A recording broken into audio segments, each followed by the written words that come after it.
এই বড়দিনটার নামকরণ করেছে কে? ঈশ্বরচন্দ্র গুপ্ত। এই বড়দিনটার নামকরণ যিনি করেছিলেন তার নাম হচ্ছে ঈশ্বরচন্দ্র গুপ্ত। আচ্ছা, বড়দিনটা এমন যে বড়দিন অন্য দিনের সাথে তুলনা হয় না, তাই না? এটা বড়দিন আসলে কি দিনটা বড়? এটা হচ্ছে একটা মর্যাদার দৃষ্টি থেকে এই দিনটার নাম দেওয়া হয়েছে বড়দিন। আচ্ছা, যিশুর জন্মদিন উদযাপনের কারণে এই দিনটিকে বড়দিন বলা হয়। 336 খ্রিস্টাব্দে রোমান ক্যালেন্ডারে প্রথম 25শে ডিসেম্বর যিশুর জন্মদিন হিসেবে পালনের উল্লেখ পাওয়া যায়, কিন্তু পরবর্তীতে পোপ জুলিয়াস আনুষ্ঠানিকভাবে ঘোষণা করেন যে এই দিন থেকে বড়দিন, মানে সারা বিশ্বে এই দিন থেকে বড়দিন পালন করা হবে। তারপর থেকে এই দিনটি বিশ্বব্যাপী পালিত হতে থাকে। তাহলে আমরা কি দেখলাম? এই বড়দিন নাম কে করেছে? ঈশ্বরচন্দ্র গুপ্ত। আর এটা কত খ্রিস্টাব্দে? 336 খ্রিস্টাব্দে। প্রথমে কি রোম সম্রাট প্রথমে কি করছিল? এটা মানে সূচনা করছিল যে জিনিসটা বড়দিন নাম হলে ভালো হয় বা ক্যালেন্ডার নাম দেওয়া হয়, কিন্তু পরবর্তীতে যে পোপ সে ঘোষণা করছে, পোপ জুলিয়াস, সে আনুষ্ঠানিকভাবে এটা সারা বিশ্বে এই দিনকে বড়দিন হিসেবে পালন করা হবে বলে ঘোষণা করছে। আচ্ছা, আমরা এই জিনিসটা দেখলাম, কিন্তু এখন আমরা দেখব যে আসলে আমরা কেন এই দিনটাকে এত সুন্দর করে পালন করি। হয়তোবা আমরা সেভাবে পালন করতে পারিনি, দেখা গেল আমেরিকা এবং অন্যান্য রাষ্ট্রগুলিতে এমন সুন্দর করে পালন করতেছে যে সমস্ত টাকা পয়সা, সমস্ত হৃদয় অন্তর সমস্ত কিছু ঢেলে দিয়ে, এমনকি দেখবেন যে নেচে নেচে কীর্তন করে করে সারা মাস সেই দিনটা পালন করে। কিন্তু এই দিনটা কেন পালন করা হয় আমি অত ভালোভাবে বলতে না পারলেও কিছুটা বলার চেষ্টা করব। যেটা হইতেছে যে এই পৃথিবীতে যখন ঈশ্বর মানুষ তৈরি করে, এবং ঈশ্বরের একটা ক্যারেক্টার আছে, তাই না? ঈশ্বরের একটা চরিত্র আছে, আল্লাহ মাহবুদের একটা চরিত্র আছে। আল্লাহ মাহবুদের চরিত্র কি? আল্লাহ মাহবুদ পবিত্র, আল্লাহ মাহবুদ বা ঈশ্বর সত্য কথা বলে, ঈশ্বর পাপের সাথে কোনো কম্প্রোমাইজ করে না, তাই তো? আর ঈশ্বর যে মানুষ সৃষ্টি করছে তার একটা উদ্দেশ্য আছে। সেই উদ্দেশ্যটা কি? মানুষ যেন ঈশ্বরের আরাধনা করে, মানুষ যেন ঈশ্বরের মতো পবিত্র হওয়ার চেষ্টা করে। এতটা পবিত্র হতে পারে না, কিন্তু যেন পবিত্র থাকে। আর ঈশ্বর যেন, মানুষ যেন এক ঈশ্বরের আরাধনা করে। কার করে? এক ঈশ্বরের আরাধনা করে। এর জন্য ঈশ্বর কি করছে? মানুষ সৃষ্টি করছে।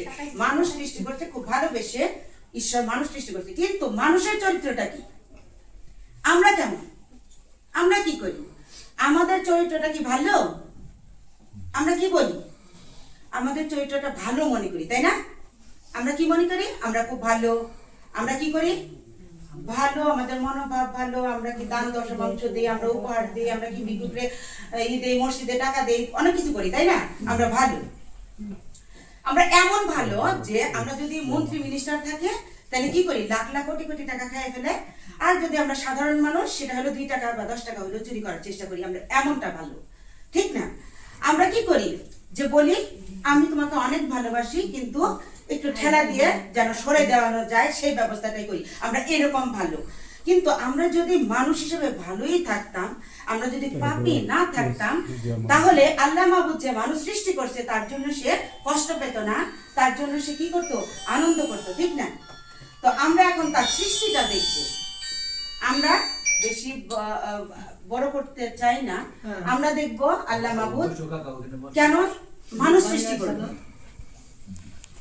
আল্লাহ যখন মানুষ সৃষ্টি করলো তখন কাকে সৃষ্টি করছিল? আদম এবং হাওয়া, তাই না? আদম হাওয়াকে মানুষ যখন সৃষ্টি করলো তখন আল্লাহ কি করতো? আদম এবং হাওয়ার সাথে চলাফেরা করতো, গমনাগমন করতো, ঠিক আছে? কথা বলতো, খাইতো, তার সাথে বসতো, শুইতো, এরকম একটা পরিবেশ ছিল।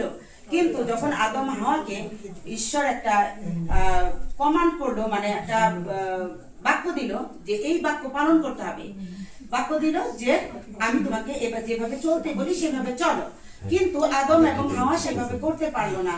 তারা কি করলো? পাপে পতিত হইল। আর সেই যে পাপ থেকে মুক্ত করার জন্য ঈশ্বর সেই দিনই একটা পরিকল্পনা করলো, সেই সময় যে এমন একজনকে আমি এই পৃথিবীতে পাঠাবো যে হইতেছে সমস্ত মানুষের পাপের জন্য তার জীবন দেবে। এই সময়টা কি করলো, সেই দিন যখন আদম এবং হাওয়া পাপ করলো, সেই দিন ঈশ্বর বা আল্লাহ মাবুদ প্রতিজ্ঞা করলো যে এমন একজনকে পাঠাবো যে যিনি পাপের ভার তোমাদের নেবে।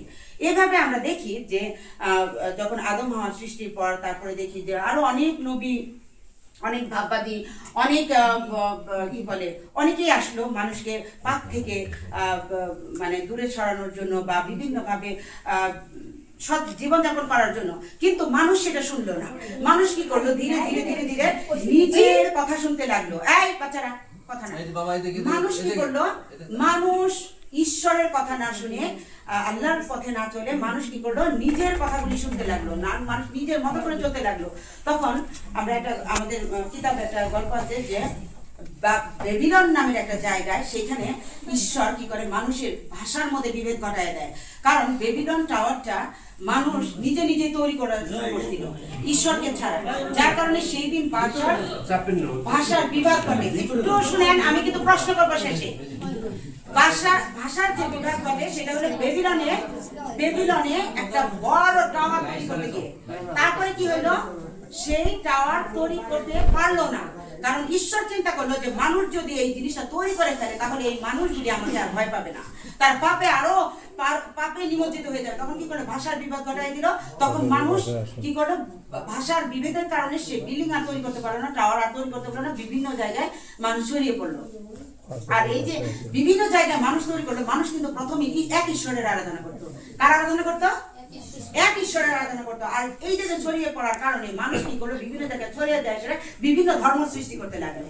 এবং একটা পর্যায়ে দেখা গেল যে মানুষ মূর্তি পূজা তৈরি করলো, নিজের হাতে মূর্তি তৈরি করে সেই মূর্তি পূজা করতে লাগলো। কিন্তু ঈশ্বর কিন্তু এটা চায় নাই। ঈশ্বর চাইছে যে আমি যেহেতু তোমাদেরকে তৈরি করছি, আমাকেই তোমরা ইবাদত করবে, আমার আরাধনা করবে, তোমরা পবিত্র জীবন যাপন করবে। কিন্তু মানুষ সেটা না করে মানুষ কি করলো, বিভিন্ন ধর্ম তৈরি করলো। বিভিন্ন ধাঁচের ধর্ম আছে, আমরা অনেক ধর্ম আছে যেটা আমরা জানি না। মানুষ বিভিন্ন ভাবে নিজেদের মতো করে ধর্ম তৈরি করতে লাগলো এবং এইভাবে আর কি পৃথিবী চলতে লাগলো। এভাবে কি হলো, পাপের পর পাপ, পাপের পর পাপ, পাপ বিস্তার লাভ